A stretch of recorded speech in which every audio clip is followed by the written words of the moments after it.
Hello.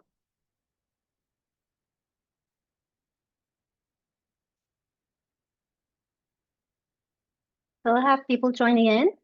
But again, for those who just joined, this is the webinar on abundance, and please feel free to introduce yourself in the chat and where you're joining from.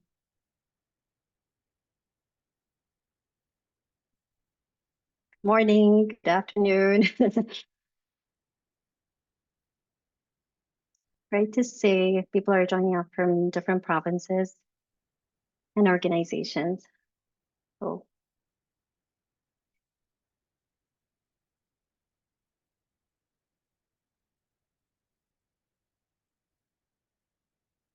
Great. Hello again, and this is Rada, the Resource and Training Director at Re.Climate. We are based at Carleton University. Re.Climate is a center focused on the research and practice of climate change communication and engagement, and we work with different leaders and organizations across the country to increase the public understanding of climate change, impacts and solutions, and to support action, and to build support for climate action. I'm joining you from Ottawa, the unceded territories of the Algonquin Anishinaabe people, and I'm really grateful for the plenty of things that these lands have provided me and my family, and acknowledge that this has come at the expense of the Indigenous nations who have lived here for thousands of years. While we give people time to join again, please take a moment to introduce yourself in the chat. Let us know where you're joining from. And I think it would be great to hear from you guys what abundance means in a couple of words. We have more than around 900 actually people registered for this webinar. So it'll be a lively conversation, and people are joining from different sectors across the country. So today's webinar will be recorded, and we will share a copy of this recording following the webinar. It'll run for about 75 minutes, and it'll be a roundtable discussion with 5 experts. I'll pose questions to the panelists to get us started, and then we will leave time for you guys to ask us your questions in the second half of this webinar. In the bottom of the Zoom screen, you will find the Q&A function. Leave your question there. We're going to be monitoring only the questions only in that function. If you ask in the chat, probably we're not going to monitor that. In the chat, though, please use it to share information or resources with others about the subject of this webinar. We are joined by 5 panelists who lead research, policy, communication, advocacy, and Indigenous-led clean energy, each bringing really a valued perspective on how the idea of abundance can shape the climate movement in Canada. We have with us today Caroline Brouillette, who's the Executive Director of Climate Action Network. Climate Action Network is a coalition of more than 180 organizations advancing climate and energy solutions nationwide. Her work is focused on building consensus for ambitious climate action through national policy and through international work and diplomacy. We have with us also Chris Russill. He is the academic director of Re.Climate and also associate professor at the School of Journalism and Communication at Carleton University. His research focuses on climate communication, disinformation, public engagement, and monitoring changes to the information ecosystem. We have with us also Kwatuuma Sayers. He is a member of the Hoopachasa Nation. He is currently the Executive Director of Clean Energy Association of British Columbia and the co-founder of Indigenous Power Coalition. He is also he's really a leading advocate for Indigenous-led clean energy projects and partnership and advance reconciliation and climate goals. Louise Comeau is our senior advisor here at Re.Climate. She's a member of the Federal Net Zero Advisory Board. She has more than 30 years of experience in climate policy and research and communication, and her research focuses on community co-benefits, energy transition, and public engagement. And we have Oliver Anderson is the Vice President of Communication and Growth at AquaAction, a charity dedicated to securing a water-secure future. He served in the federal government as the Director of Communication to both the Minister of Environment and Climate Change and the Minister of Agriculture and Agri-Food. So really honored to have this powerhouse panel, and we're really excited for this conversation. So our goal today is to unpack abundance, what it means for climate communicators, what it means for policymakers, Canadians, and Indigenous communities. Is Ezra Klein and Derek Thompson new book, which is titled Abundance, was published in March this year, and since then has been the subject of so many debates and discussions in the United States and here in Canada. And what the book mainly argues is that the Liberals have focused too much on limits and regulation and what people shouldn't do. And during that process, they've lost sight of the bigger goal of building and serving people. So I want to start with Louise here. If you could get us started on how Klein and Thompson define abundance, and why do you think this idea has captured so much attention since the release of the book? Thanks so much, Gada. I'll also update my bio. I just finished my term on the Net Zero Advisory Body. I'll have to send that to you. Let me start by summarizing and in the context of don't shoot the messenger. I'm going to summarize the final chapter of the book and lay out the problem as they see it that they're trying to solve, the challenge that they issue, and the solution that they're proposing to give us a sense of what at least abundance means to Klein and Thompson. The problem that they're attempting to address here is the rise of right-wing populism in governments. And they're concerned about the decline of progressive movements in governments. And in the context, of course, of their being New Americans, the loss of government and the democratic disarray, as they tend to describe it. And the challenge that they're issuing is that instead of blaming the other side, so blaming the rise of right-wing populism, what they're doing is they're asking what they call liberals, we would call progressives, to reflect on what has been done to contribute to the rise of illiberalism.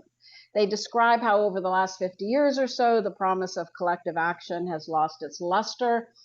They see that as a decline partly due to the rise of individualism over collectivism, the rise of neoliberalism, but they say they feel there are cracks and that there's potentially a moment for a new political order. But for that to triumph, if you will, it means we need to be telling a new narrative story, and that story for them is the story of a good life. And that narrative must counter set the context of a good life against the politics of what they call scarcity. And if you follow David Coletto at all, you get a lot of his scarcity precarity thinking. But they argue that both conservatives and progressives use scarcity as a frame.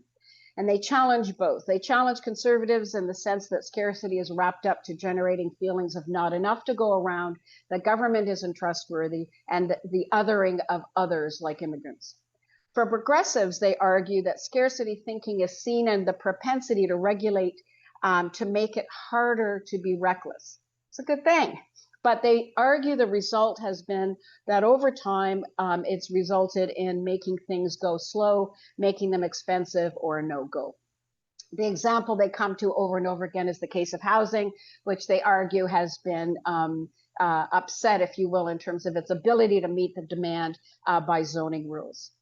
And so they argue that progressives, liberals need to embrace a politics of abundance.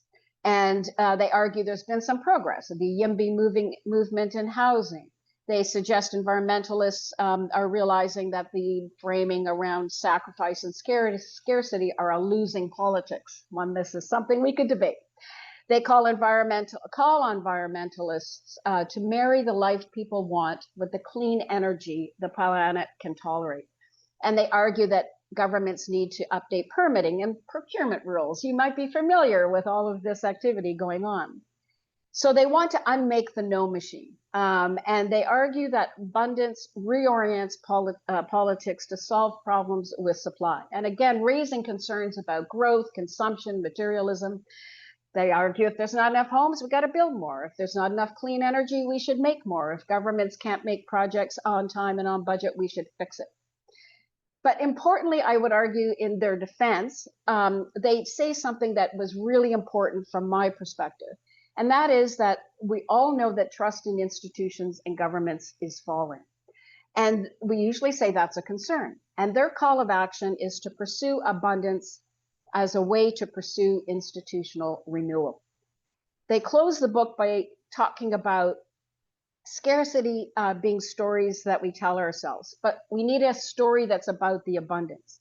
And they say that it's not just a promise of more, but a promise of more of what matters. It's not just a commitment to it's a commitment to the endless work of institutional renewal. It's a recognition that technology is at the heart of progress. It's a determination to align our collective genius with the needs of the planet and each other. They say, yes, abundance is liberalism, but they say it's more than that. It's a liberalism that builds. So let me just wrap up, because when I read this book, I immediately thought to myself, this is what Bill C-5 is. And when I started asking people about it, indeed, it turned out the PM was a fan of the book and that officials were reading it, hence this webinar. So let me just set quickly, as I wrap up my time, around the Canadian context. Everybody knows the challenges with tariffs and our economy. But what's interesting is if you pay attention to what progressive leaders around the world are saying, and the 2025 Progress Summit held in UK in late September had prime ministers of Canada, Iceland, Australia, and the UK, and they called for, in response to the rise of right-wing populism, a need for a positive agenda, framed as progressive patriotism to counter negative and grievance-based politics.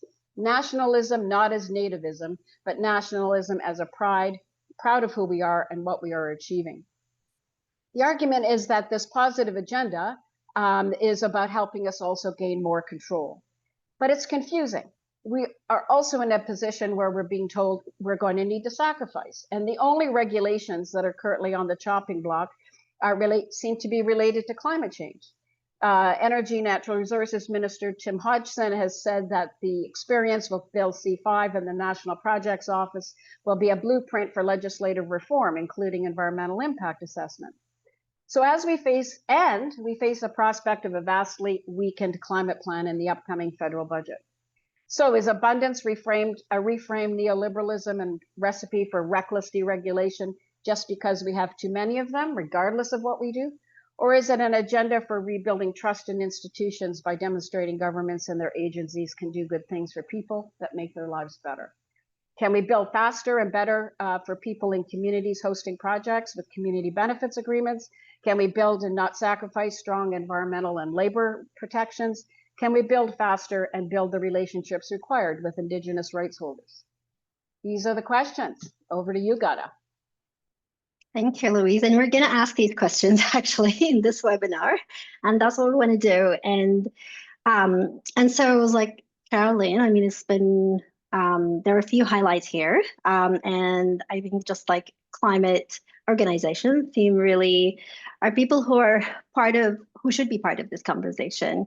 And it has a lot of implications for their work. And so as someone convening environmental organizations across the country, I'm curious to know how you see the environmental community responding to the positive agenda or this abundance frame that Louise has just defined for us.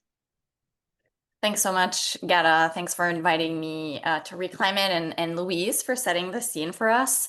I'm joining from unceded Ganyangehaga territory here in what is colonially known as Montreal, and great to see many familiar faces, CanRAC members, and also new folks in this conversation, which I think is a really critical one for us. I we won't get into this yet. I think it's maybe a little bit for later, but I just want to, I can't help myself but react to Louise. One of the things you said, which is that in my view, and I've argued this before, Law C5 is a misinterpretation of some of the arguments in the book. And while I think there are some problematic, ungrounded points made in there, and whether they apply to Canada is something we need to be really critical about asking.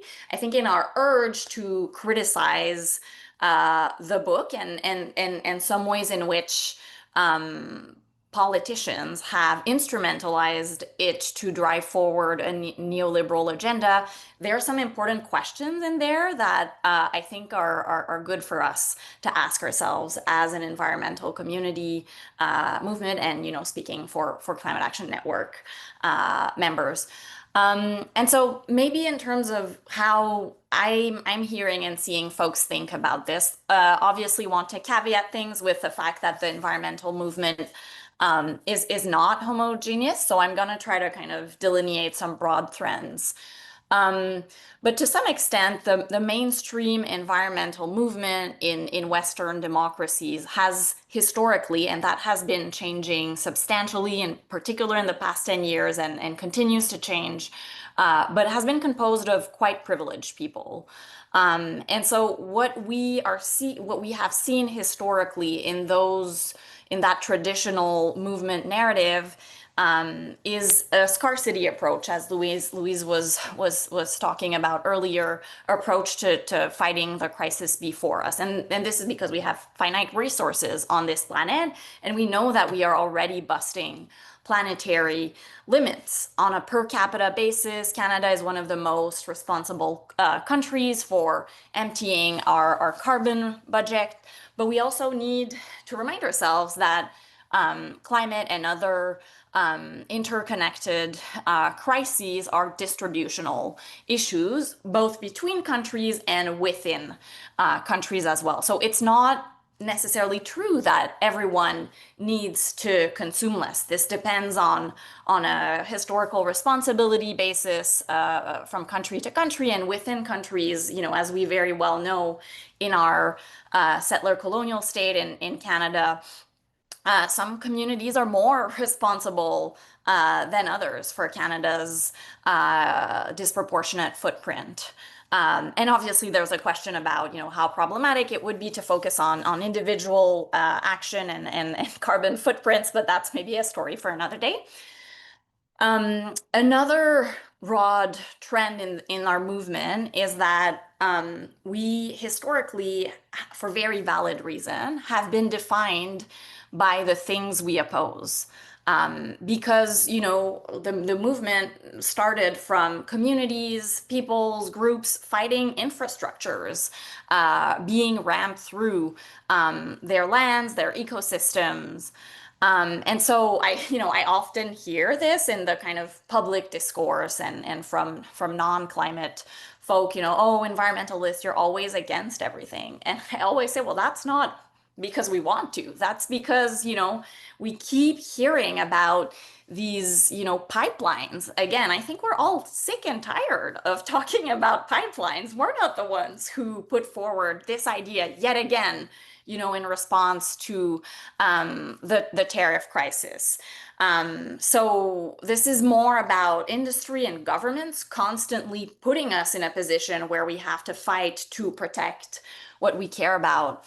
And what we love. And then maybe finally, central to our work and our community is the belief that material things are not what make us rich.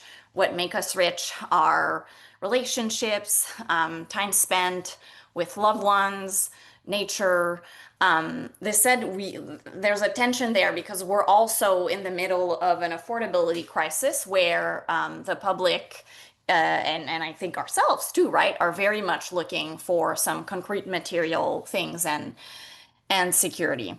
And so with that maybe like historical context and grounding for the movement, we also know that if we want to limit warming to 1.5 degrees, it requires phasing out fossil fuels and replacing that with renewable electricity. Obviously, I'm simplifying here, but long story short. And to do that, we will need to build things. And do so with a certain gusto because, for lack of a better word, because the 2030 deadline for us to collectively bend the curve of emissions is fast approaching. And also, I think very much in the conversation right now, we're starting to see a bit of, I think, a ceiling in terms of how many more new folks we can organize and bring along with us without having that very concrete alternative that they can see and touch. And so there is a very strong consensus right now within our network about building a pan-Canadian electricity grid and the value of that as a nation-building project. And I think that's where there's a lot of generative potential for us to do things that we have not necessarily done before as a movement, like identifying and being very concrete about the things we want to happen. Again, things that people can see and touch. Progressives are very good at talking about broad, abstract principles. If you look at where some of the other side may be successful is where they are actually starting from the very concrete things that people are interfacing with in their day-to-day. And so starting to be very concrete about the things that we actually want to see happen, like renewables, generation, storage, and electricity transmission at the local and regional level. Obviously, there's a lot already happening on that. I'm really looking forward to hearing Kwatuuma on this, given that Indigenous communities are already the country's second larger owners of renewables generation projects. But I think that's where there's, we can, as a movement, maybe invest a little bit more in this moment, not only to be relevant in the public conversation that is happening, but bring the public with us. I'll stop here for now. Thank you, Caroline. This is interesting to hear is that, that the new framing that environmentalists want to build, but they want to build things in the right way. And so this is an opportunity to direct this question to you, Chris, is about the possibilities of this abundance as a narrative and as a framing for the climate movement. And you've been thinking a lot about and researching why climate narratives haven't really succeeded in breaking through and getting people engaged. Yeah, it'd be great to hear from you. Like, what possibilities can this abundance narrative have for the environmental movement? Thank you. This is so great so far. As a professor, my main goal is to connect with organizations and have conversations and build trust so that I can win that trust and start book clubs. So this has been like a great start and I can check off that KPI for the year. But more seriously, I think it might also be helpful to look a little bit past the horizon of the book and of Ezra Klein and of some of the talking points that his work has really caused reaction to on social media and podcasts. They're an important strand or variant of abundance, but hardly the only one. So I think in a broad sense, maybe to start, I would just say that I see abundance as more like a set of cultural ideas with which communities are engaging, more so than an agenda or an ideology, even though it can certainly take that form. And then when I go look at conversations this way, I see a spectrum of different positions. Sometimes they overlap, sometimes they're divergent, sometimes they fight with each other. It isn't just DNC sorts, Politico readers, US liberals. There's right-wing folks in there. There's libertarians, there's democratic socialists, there's people left of democratic socialists, and there's a lot of people for whom political identity isn't even their most important characteristic. The political affiliation is not guiding what runs through their head or comes out of their mouths. Mamdani, potential next mayor of New York City, he's in there talking about abundance. So the key thing for me is to try to listen and understand why the ideas associated with abundance seem to resonate so powerfully for some people, and to try to understand why this appeals to people for whom conventional narratives around climate do not appeal. So you can understand how to talk about climate and energy transition with abundance ideas. I don't think many of these ideas are actually unique to abundance, but maybe understand why or whether all the people that are kind of off-ramping from so-called climate alarmism are destined to end up in the climate change is a hoax camp, or the burn it down populist camp, or the Bill Gates delay camp, or whether the urgency for the energy transition that I think is sincerely felt in some of these abundance precincts can be maintained as a climate solution that those folks might want to engage with.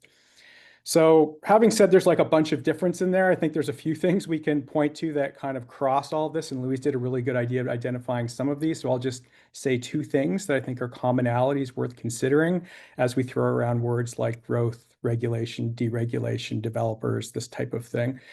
I think the first thing and most important thing that I see across these abundance conversations is that incumbent power is incumbent power for a reason. A lot of our problems are rooted in the fact that incumbents want to stay incumbents, and they don't want a new world to be born or the next generation to define their own conditions of existence. That can be within government, or that can be within a market, or that can be within communities. There's a certain strand of abundance that likes to talk about this through the point of NIMBYs, the not in my backyard folks. I think Louise mentioned them, that stifle housing development. And they talk about how NIMBYs set up rules and regulations to maintain authority, make things slow and hard to navigate. I think a lot of us took note when Mark Carney was elected and drew on a pro-YIMBY, YIMBYs being the opposite, the yes in my backyard folks. He drew on one of their slogans when he was elected, and Build Baby Build has become kind of a meme that he circulates now. That originates from a sort of YIMBY politics. I don't really think we have YIMBYs and NIMBYs in the same way up here. We do have them, but our incumbents really are extreme concentrations of wealth and power in the oil and gas sector, and the political elites that support them. And you can say that and be part of an abundance conversation. They might even be super NIMBYs for all I know. Like, they seem to think Alberta and BC is their backyard, but maybe we can kind of come back to that point. The second key insight, I think, is that government is not working, and a lot of our problems result from the fact of the ineffectiveness of government. And the reason for this in strands of abundance thinking is not some vague bureaucracy of it all. It's not an inherent corruption of democracy. It's not anything that lets you settle into a sort of resigned cynicism about it. It's basically the incumbents we just discussed that leverage their relationships with the state, or the systems of rules and regulations that limit what the state can do. Some people like to point to special interests, sometimes environmentalists, that learn to leverage these systems to say no. Others point to corporate concentrations of wealth and power that sabotage what the state's able to do, and talks about the ways in which actually corporate power constrains the state's ability to facilitate an energy transition. So I don't think there's any of this that's especially unique to abundance folks. I think what's pronounced in the conversations I hear is their strong belief that this isn't okay, that this can be changed, and that they try to imbue the conversation with an urgency and impatience about getting government to work again, by which they mean government implementing and delivering on promises to people and the public goods around which people get excited and are passionate. So, I mean, things get complicated, of course, when you try to figure out how to make government effective or to implement promises made, that type of thing. This is where we hear about, is it inherently anti-regulatory or deregulatory or pro-government?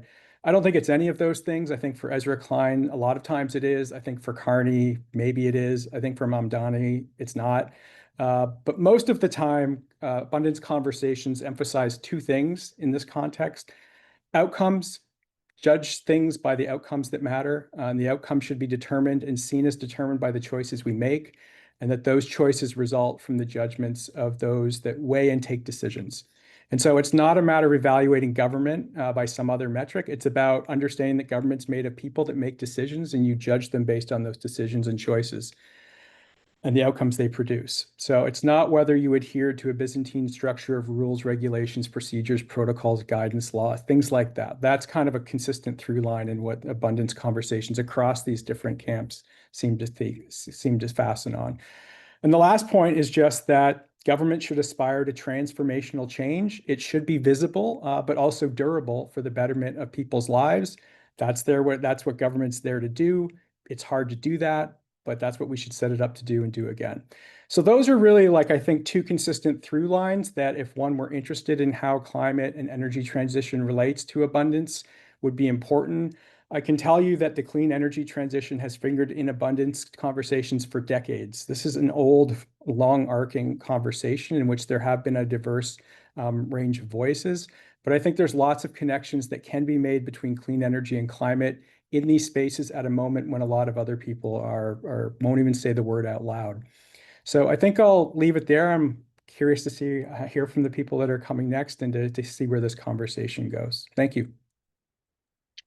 Thank you, Chris. And it's just like actually the next question, given you talked about how abundance is a cultural idea.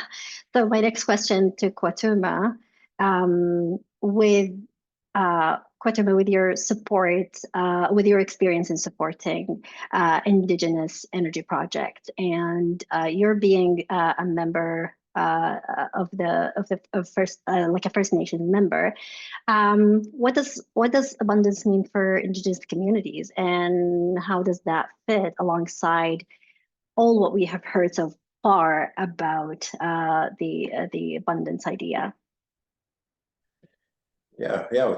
Thank you to everyone so far for this productive conversation. I'm calling in from my home territory here in Hoopachessa territory on the center of Vancouver Island. You can see on my map behind me where I am. It's a beautiful, kind of sunny, rainy day. And I'm very grateful for this opportunity to speak to you about abundance. However, I do want to say that I don't speak for my nation. I don't speak for any other particular nation, my members, or any other Indigenous nations. I'm here strictly speaking on behalf of myself and my personal view of what Indigenous take on abundance is. I think that it is productive, particularly in response to right-wing populism, that liberalism tries to find a response. And I think that there's a lot of alignment with First Nations who see the opportunity in clean electricity, affordable and clean electricity, to help attract investment in emerging climate-aligned industries while simultaneously helping existing industries to decarbonize. I represent those business interests, both First Nations and industry, who want to build those projects responsibly. And I think British Columbia has a good example where we're tackling this issue of what the authors call blocking, with a streamlined approach to environmental review. Now, there are concerns about that process, but the streamlined process in British Columbia is not about removing oversight, it's about removing duplication. And there is duplication, and particularly around wind development, going through a big environmental assessment is not necessary when we know the environmental impacts. So creating a new streamlined process with a one-window regulator, with rights holders and stakeholders in a process that makes sense, and with everyone understanding the urgency that we need power in 3 years, we're all coming together to see how can we do this responsibly. And I think that's probably one of my concerns with the book's argument overall, is that I think it's well-intentioned but incomplete.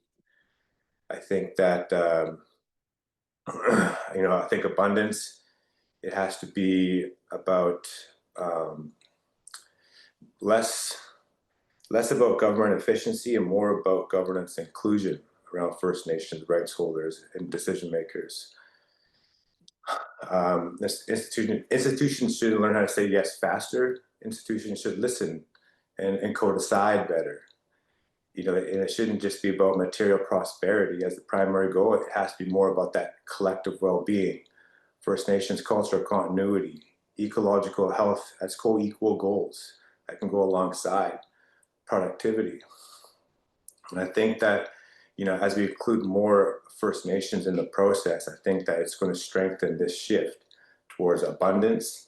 I think that we're going to, as we move towards a politics of implementation, we need the Indigenous rights holders to be included. So that capacity to build needs to be brought in to include the capacity to decide, recognizing Indigenous jurisdiction as a form of productive abundance. So that'd probably be my initial response to abundance generally. Thank you. Thank you. That's perfect. And Oliver, just like we've heard from the panelists about really what's the implication of abundance for government and government role. So I'm curious, to hear from you, given your insider perspective, about how the rhetoric of building has, dominated Prime Minister Mark Carney's discourse, and how you see the idea has been implemented or framed in this rhetoric or in the projects that are intended to be built and the policies that are going to be Sure. Thank you, Geta. Thank you all. This is a great discussion. It is extremely timely to be having this discussion. I think that, Louise, you set the discussion up extremely well in terms of pointing some of the main themes of the book and how it's about institutional renewal and faith in institutions at the same time. It's largely also about sort of this. It is a broader. I think it's more instructive as like from a narrative perspective, in particular, as much as it is in terms of policy and some of the finer points of how to properly structure government policies to actually arrive at certain outcomes. I think in large part it's the tectonic shifts it's describing as it relates to sort of the political ideology, the political order of the day, are largely also centered on sort of what is the guiding narrative for a government. So thank you everybody for the setup. It's really great to be on the call. As you mentioned, my name's Oliver. I was the former Director of Communications to Stephen Guilbeault, Minister of Environment and Climate Change Canada for 3 years as well. And before that, I was at Agriculture and Agri-Food Canada. So where we launched a food policy for Canada and started to bring in place many policies that started to bring Agriculture Canada more towards a sustainable approach to food production in Canada. So I've definitely had some experience through the inside of government, sort of translating the big policy thrusts of the last iteration of Liberal government into sort of cohesive narratives. That's where my background is. I should also say I am in Ottawa now, which is also the traditional territory of the Algonquin, unceded territory of the Algonquin and Anishinaabe Nation.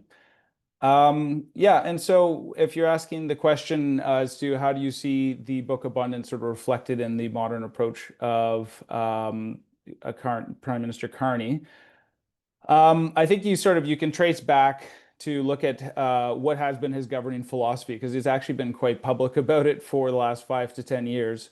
And you can compare this book to his book Values as well, where he's been extremely preoccupied publicly about the question of how to account for and move markets towards building cleaner energy systems, building primarily, and moving sort of finances towards cleaner economic activity.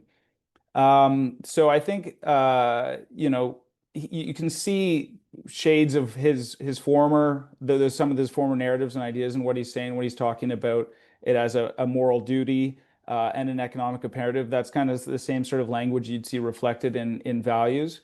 And I'm not exactly sure the origin story of how Carney and his team may have sort of come up to the book Abundance and how this is. I think Chris did a great job sort of saying some of these ideas aren't new. This has been sort of a trajectory of groups who are sort of looking at ways in which abundance and some of these framings and some of the issues that need to be taken into account in terms of governance has sort of materialized into certain political approaches, namely, not only the running for the mayor of New York, but also Governor Gavin Newsom, I think, is also a notable example, which hasn't been mentioned recently. And so, but you do start to see now in his campaign slogans, "Build, baby, build," which is a little too close to "Drill, baby, drill," I think, but also "Building Canada Strong." These are where you start to see this more sort of build-oriented narrative. But I mean, like, we also have to be clear, his mandate was particularly around strengthening and diversifying the economy in the face of a much broader existential threat, which sort of supplanted, from in many people's mind, that of climate change in the short term, which was, of course, the crisis around the presidency of Donald Trump and what that means for us as a nation. So it was a unique election in the sense that it meant that a lot of the ideas that were being promulgated through that were more sort of really set up to address that existential threat of the day. So it didn't leave as much room, I think, for the broader discussion of different sets of issues. So I think that that's also an interesting point to point out. But yeah, so now we're at a point where, I have heard certainly within the government, as I think Louise pointed out, that the ideas of abundance have certainly pollinated into Carney's government. Many I am aware of have read the book, and I'm told it is also openly spoken about, within meetings and I guess discussions amongst themselves about framing. But I think that right now they're still struggling a little bit to find what that narrative is that sort of marries this promise of abundance to sort of the realities of where we've come on our emissions reductions plan, and how we can sort of square the circle of the hard realities of whether it be trade barriers or the limited capacity of the atmosphere to take so much CO2. These kinds of like hard realities. That's what the book doesn't address quite so much, and that's why I think it's more instructive as sort of a guiding narrative. And that's where the government still seems to be trying to pull together sort of a guiding, narrative that uses these ideas, but actually in a way that can still support credibility on the environment. So where we hear he does talk about building sustainability now, there have been some instructive speeches from the Prime Minister, notably to start the parliamentary session, and then again at Ottawa University just at the beginning of the month, where again talking a lot about sort of building sustainably. These are the key texts, I think, for us to look at where these ideas are actually inserting into the core narratives of the government. And I think the big tells are where we start to see them. I think again, Chris mentioned some of the key themes is where you talk about results over objectives, or I guess would be targets in that sense, or investments over prohibitions. This is, I think, the most clear indications of where they're trying to steer the narrative away from sort of a more hard accounting of emissions, and into something that is basically asking for more time to get more clean energy infrastructure built out, I would argue.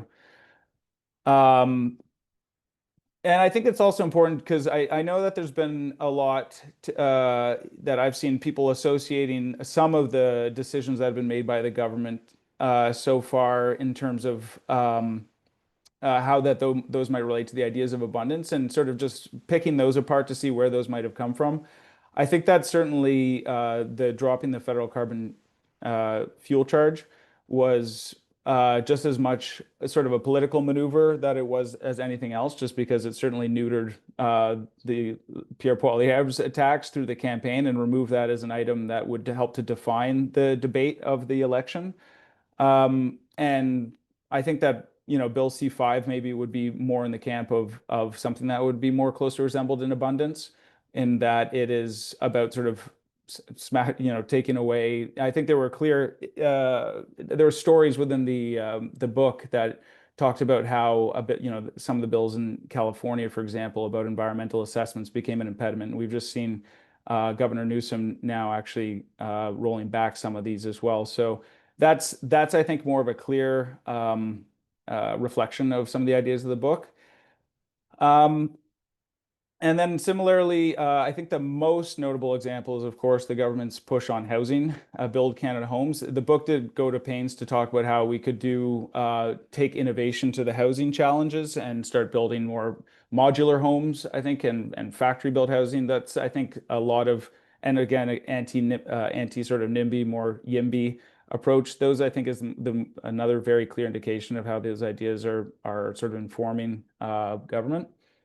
And yeah, I think beyond that, there's sort of the key word within the government is about catalyzing private investment in industry and finance. And so we'll see, of course, in the budget what that looks like, but they have gone to great lengths.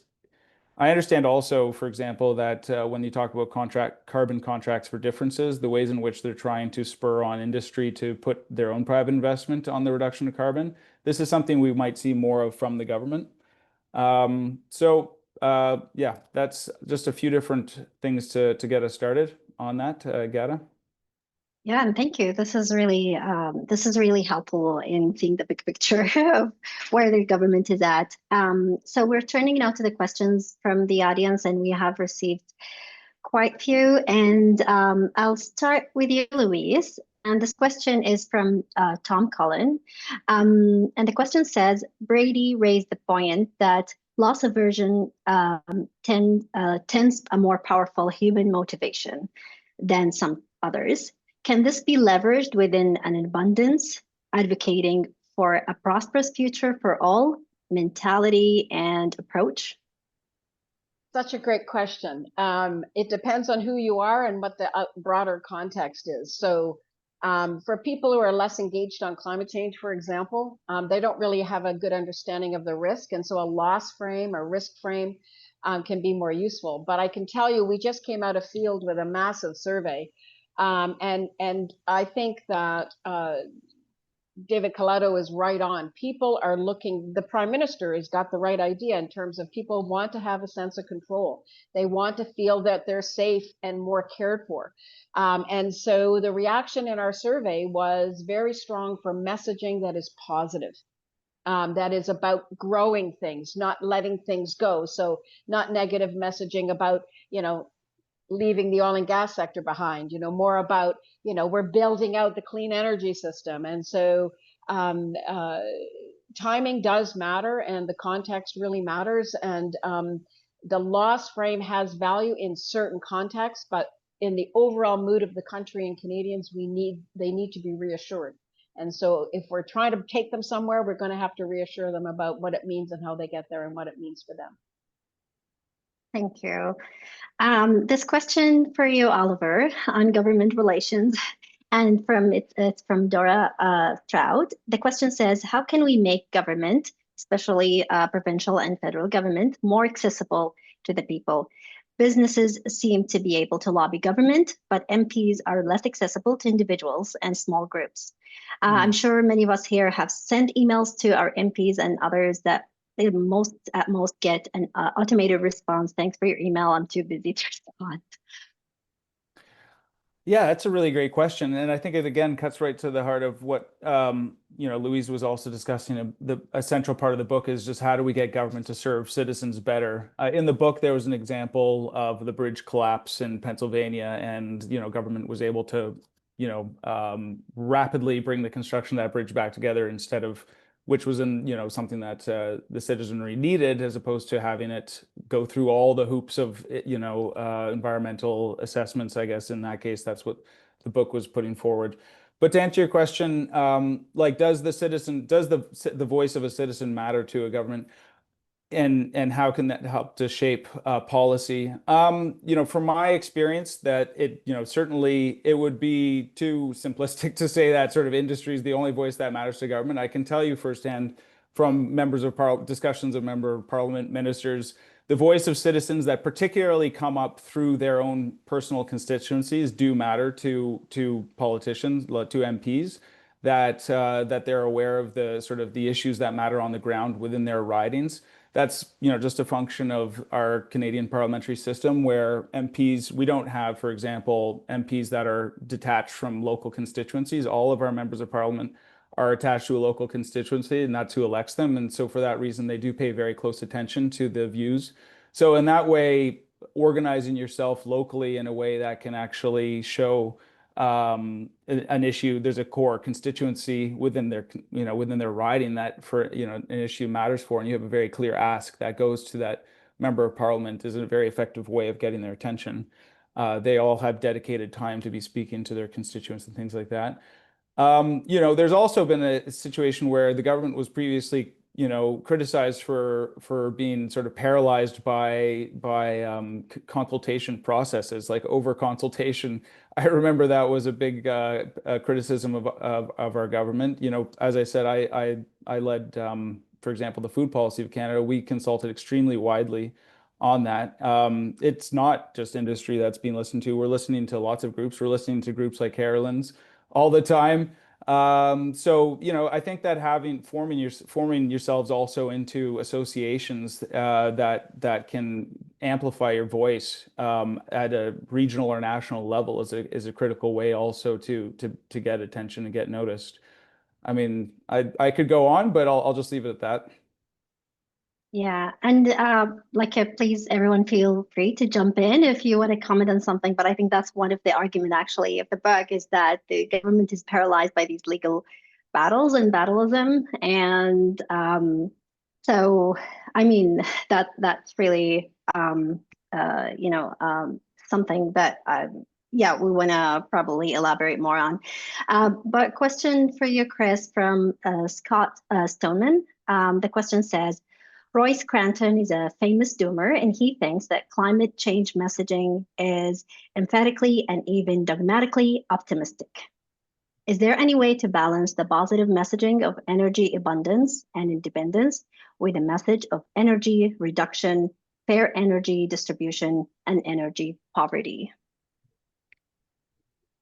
Yeah, it's interesting. You sometimes hear that opinion. You sometimes hear that climate change is a bunch of doomers scaring people into believing the world's about to end and creating mental health illnesses in children and a whole bunch of stuff like that. So I think there's ways in which these generalizations apply to specific cases, perhaps, but I don't quite know how to kind of thread the needle on the specific question. I think the question of negative messaging and positive messaging is really interesting. I think one of the things we've seen is that most of us will tell each other that we aspire to positive values and good things in life and want to kind of raise above the fray.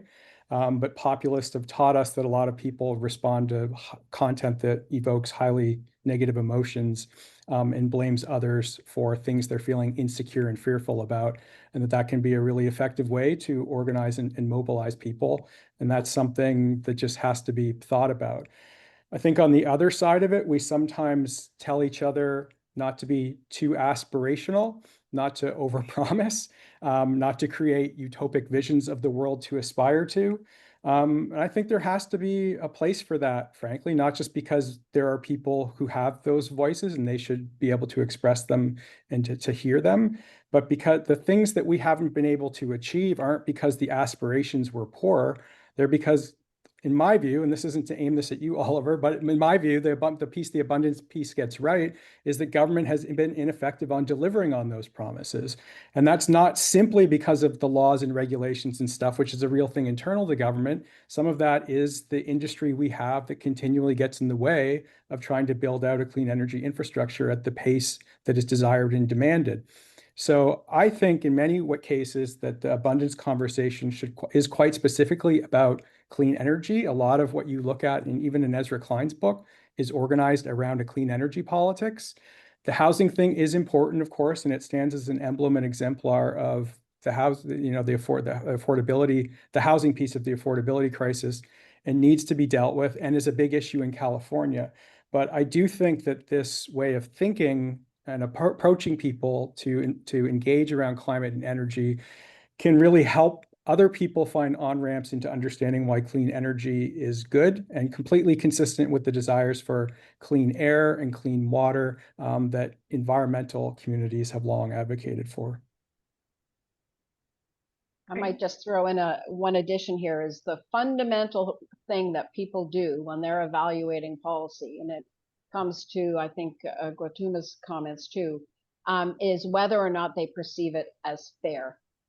And when folks are raising the question of energy poverty and other impacts, I can tell you that whenever I do any focus groups or surveys, that the fundamental thing people are saying is it fair to me? Is it fair to people around me? Is it fair to future generations? Is it fair to communities? And the number one thing that comes up every time is it going to harm low-income households? And so, one of the key things that we tend to miss is that people want, at least here in Canada, not just an outcome that is good for me personally, but that is good socially. And they're looking for that in terms of how they perceive fairness. The other piece, and this has been the ultimate failure of climate policy, and I think abundance, frankly, and the criticism of regulation, is frankly, regulation drives investment. Michael Porter said so. He's always said so. Since the 1990s, he said so. And it's proved over and over and over again. 76, just one little stat, 76% of Canadians think Canada should regulate polluters causing climate change. And we're about to stop regulating polluters that cause climate change. And that is the fundamental reason why they think climate policy is unfair. Because you're regulating me, you're doing something to me. I can't access this vehicle or that heat pump. I can't afford it. On top of that, I'm worried about lower income households. And on top of that, you're not really regulating the big polluters. So ultimately, I think for me, abundance is a story that we tell that is fair, that the outcomes and what we're pursuing is fair. And we are so far from that. Louise, I'm really glad you mentioned that, because I wanted to come in on that really important false dichotomy that Prime Minister Carney himself is setting up for us. Again, like, it was interesting to watch the conversation in the chat around like defining abundance. I don't think anyone is out there saying the word abundance, but it's very much the kind of nature and frame of the conversation we're having right now. How do we build more things? How do we bring more material outcomes for people who are seeking those, as the data that Louise was sharing on public opinion is saying.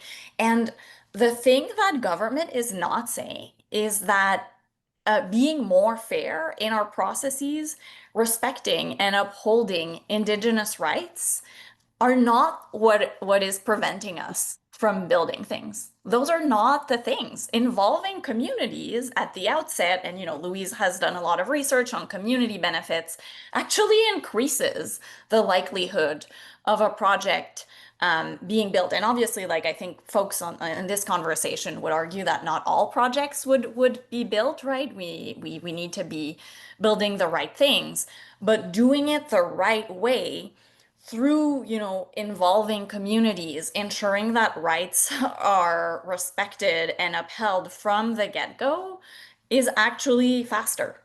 Fair is faster. And regulation, as Louise was saying, is better for our economy. So there's a big kind of lie that is being told to us right now. And I think that there's a role that we can play as a community to provide that evidence. Again, if we are sincere in our commitment to some of the right things that we want to get built, like a pan-Canadian electricity grid, for instance. I would also add durable. Yes. Great. So this question is for you, Kwatuuma. And the question says, while the environmental movement has been led by the privileged globally, another movement alongside this one has been led by Indigenous people. These are the people we need to be learning from and supporting and aligning with. What are your thoughts? And can you say more about Indigenous populations are leading renewable energy in Canada? Yes, I'm less familiar with climate movements and Indigenous nations' involvement in that. But in terms of clean energy, we're seeing a significant shift over the past, several decades, because it's been Indigenous leaders pushing for exactly what we're seeing, which is equity ownership and partnerships in electricity infrastructure, particularly on the supply side. So what that means is just more renewables. And it is challenging because each jurisdiction in Canada has its own utility, its own regulatory system, and so many of which have been designed from a long time ago that also need to be modernized in order to build faster and to include more First Nations.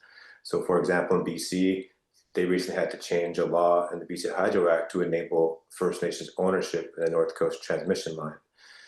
So things like this, we need decision makers, policy makers, regulatory folks, and First Nations, coming together to see how can we modernize our sometimes archaic governance systems, because it is a governance problem.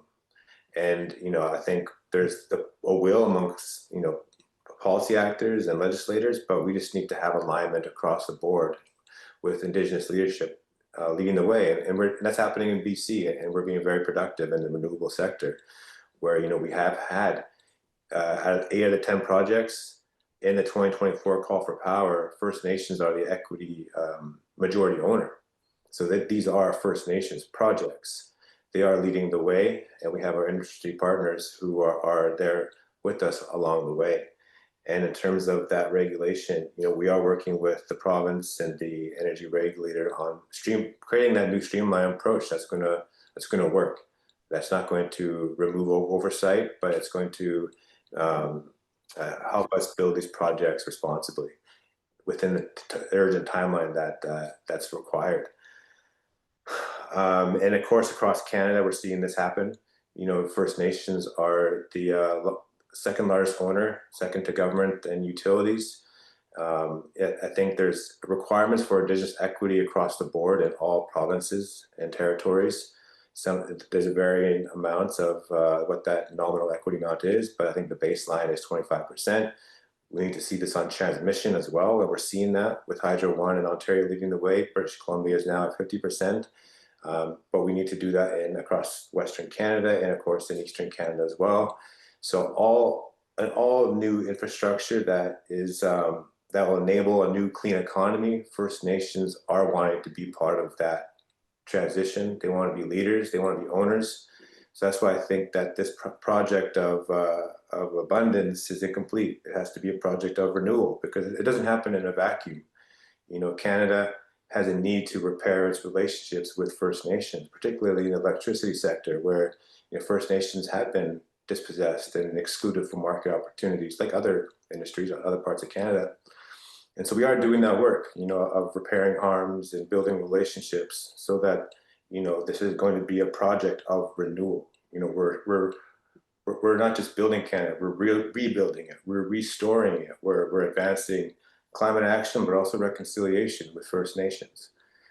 So I think we have a path forward for this with respect to renewables and all the other associated lending infrastructure like transmission that requires a build out.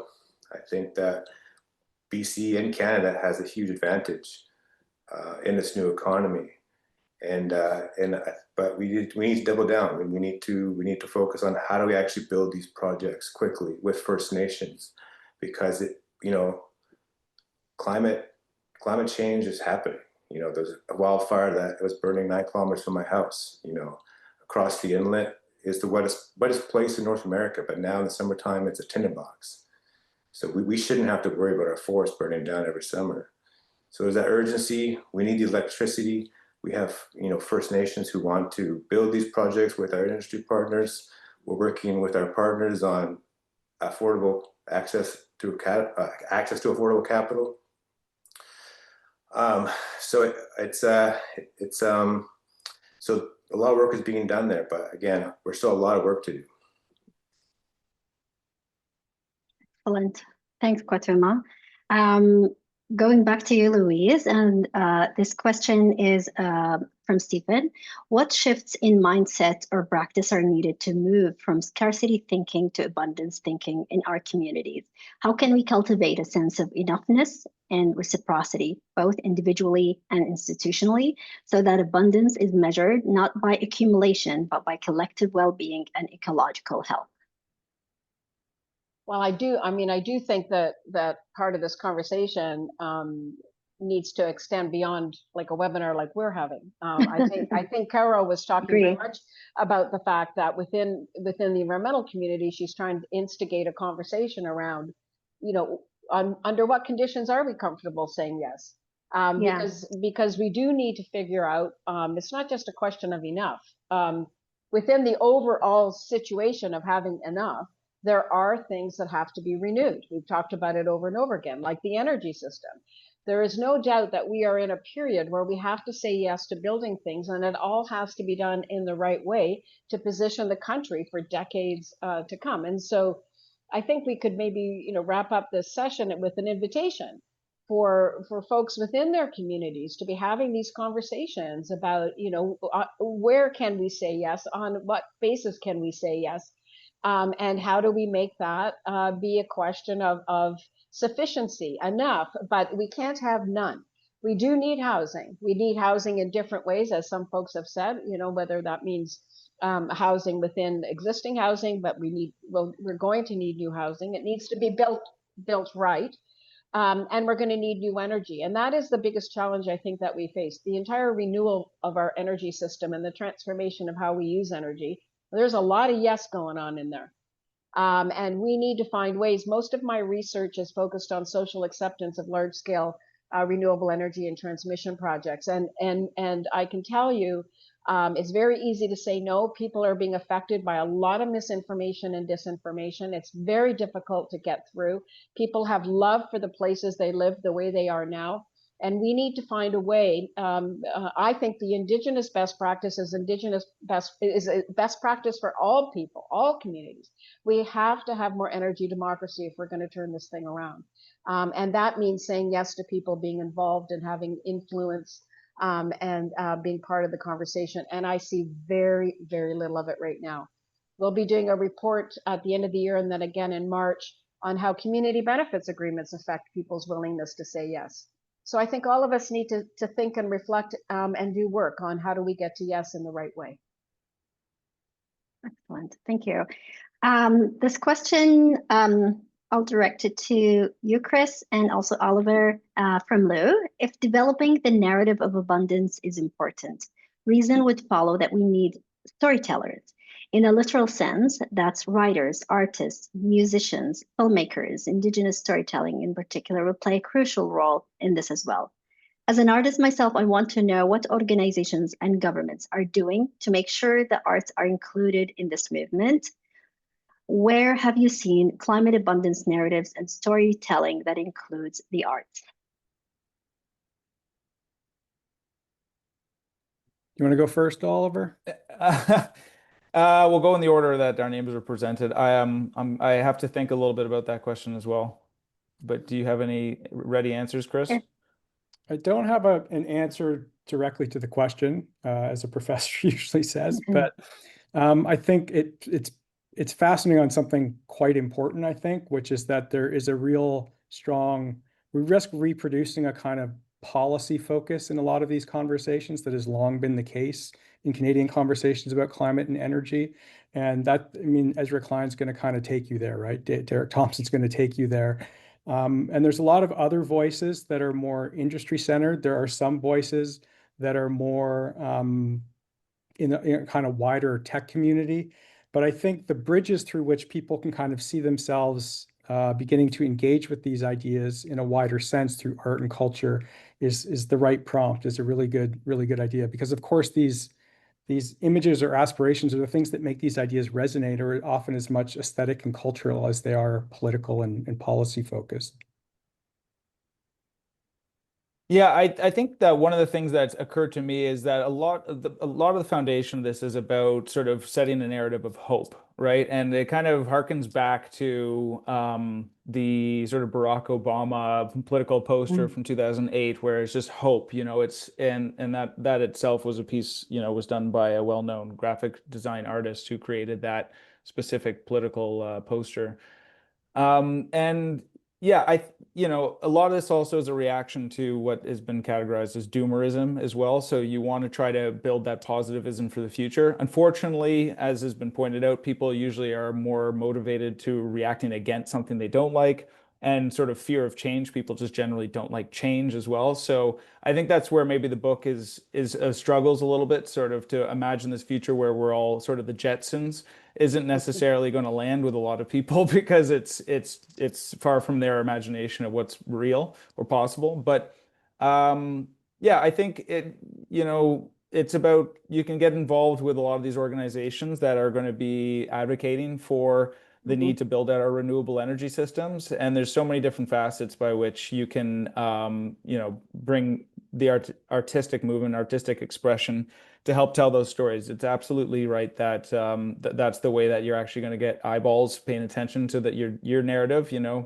Dry policy documents don't tend to be read by the population. You need something that's short, succinct, catchy, and is going to actually translate that message of hope and the benefits of building out renewable energy directly to them and their homes. And so I don't have a specific prescription for what such organization may be, but I'm sure they're out there. This actually has reminded me of the picture of the cover page of the book of and is what does abundance mean in terms of how we imagine our futures. We usually go back to this tech utopian vision. So yeah, that could be, this could be another topic for another webinar. But I will end with this question since we only have 5 minutes. So, and it's for all panelists. And again, it's on this tension between regulation and abundance. So the question says, regulations were not developed in a vacuum and for fun. How do we navigate this new abundance narrative while defending government regulations and laws that protect the environment and health and safety of workers and communities? And feel free to jump in. Louise, you're unmuted or? Sorry, just give me 1 sec. I was answering a question. If somebody else could start, I will pop back in, but I'm answering a question and getting a link. I'll be right there. Apologies.